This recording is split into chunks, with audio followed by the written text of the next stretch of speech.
Hey, what's up, sophomores?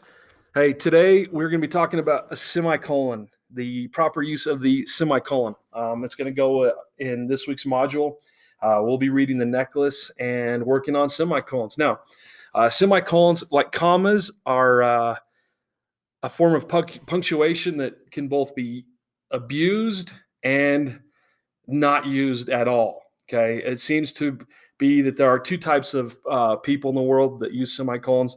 There are the people that are unsure, and so they simply just do not use semicolons at all, kind of like commas. And then you have people that are like super confident they understand what a semicolon, where a semicolon goes, and more than likely they overuse semicolons.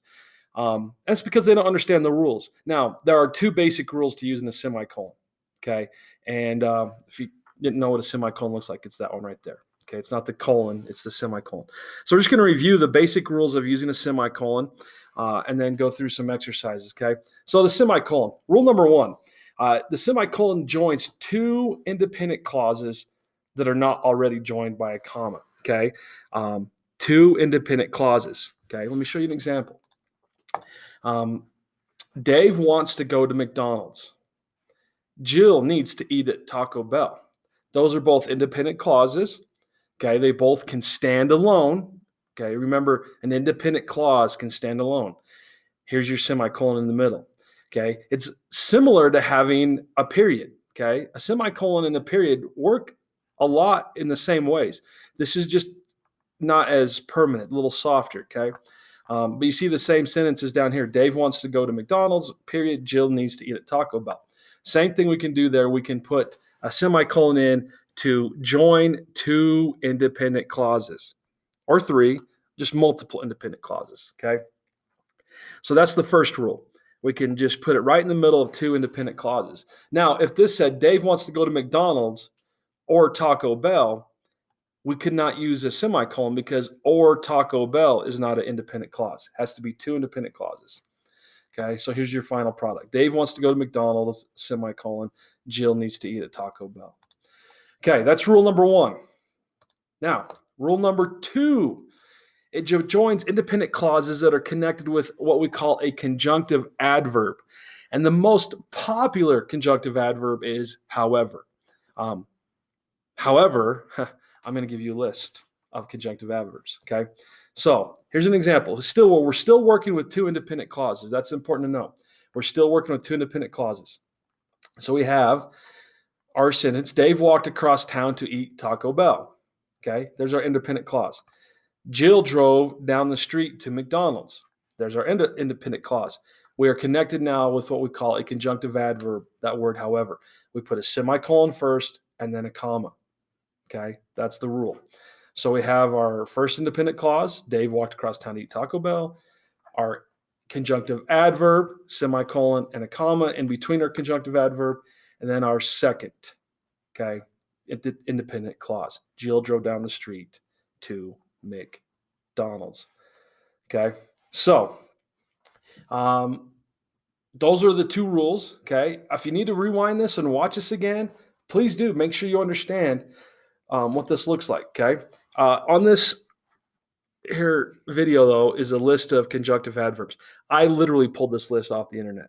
So if you guys, when you start doing the exercises after this video, if you want to pull another list off the internet, they have tons of lists for conjunctive adverbs. But here's a list of words that can act as a conjunctive adverb. Okay, conjunctive, coming from the word conjoin, to bring together. Okay, so all these words do is they act as a middleman. They bring them together. Okay, bring them together. Like I said, however is probably the most popular one that's used, but there's a few like yet, nevertheless, moreover, finally, further, things like that. Okay. Many of you probably use these words at the beginning of sentences too. You can use those at the beginning. You'd always have a comma after, right? That's where this comma comes. You always have a comma after conjunctive adverb. But in this case, we had the semicolon before. Let's look at some examples here. Let me show you what we're going to be working on. This is your assignment right here. It's called Semicolon. Just a few questions. When you log into it, it's going to look like this. This is the first practice you're going to do. The instructions are pretty simple. It says insert a semicolon in red bold font where needed. Okay, so that's all we're going to do is we're going to come in here and insert a semicolon. Now I'm going to do number 1, and we'll do a couple for you here. Let's do number 1. Let me zoom in up here really quick. Nope, it's not letting me do anything. Well, okay, I won't be.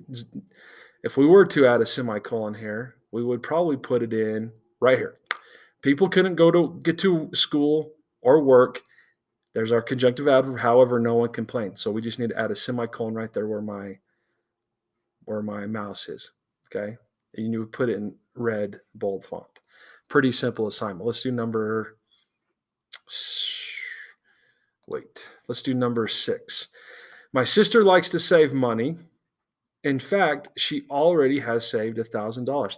In fact, and you'll probably see that on the list, in fact is our conjunctive adverb. So we'd put the semicolon right there. Okay. Let's do number 4. Last one that I'm going to do with you. Okay. I love playing tennis. I am playing 4 times a week. 2 independent clauses here. We're going to put the semicolon right here in the middle. I love playing tennis. I am playing 4 times a week. So we put it right there. All right, let's get off that page before it closes down. The next thing you're going to see on the module is a little test. It's 1 question with 15 subparts, okay? Pretty simple, a lot like the last assignment you did, except this is on a quiz format. In the boxes provided for each question, place the semicolon in the correct place. So let's look at number 1. Pam felt confident going into the test for the last week. She had studied very hard. Okay. Obviously, the semicolon goes right here after week and she before she. Okay. So what you're going to do, the instructions state write the word before the semicolon, followed by the semicolon, and the word right after the semicolon.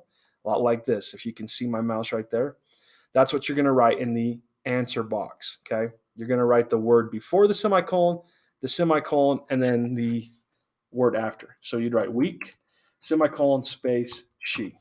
Okay. Now it's very important that you do it correctly, or the quiz will mark it wrong. Okay. Let's do number 2 here. Billy, wait for your little brother. He can't walk that fast. Okay. So here's our first independent clause. Here's our second. So we would put brother, because it's the word before the semicolon, he. Okay. One more. At the restaurant, the soup we ordered was too salty. However, the roast beef tasted wonderful. This is rule number 2, right? This is our conjunctive adverb. So we would put it between salty and however. So we put salty because that's our word before, semicolon, however, and that's it. Okay? That's how you would get through this quiz and answer all the questions correctly. I hope you're watching this video, because if you're not, you're probably going to be a little confused on how to take the quiz. But that's how you take the quiz. That's our work on semicolons. Hope that it makes perfect sense. Let me know if you have any questions, and good luck with the assignments.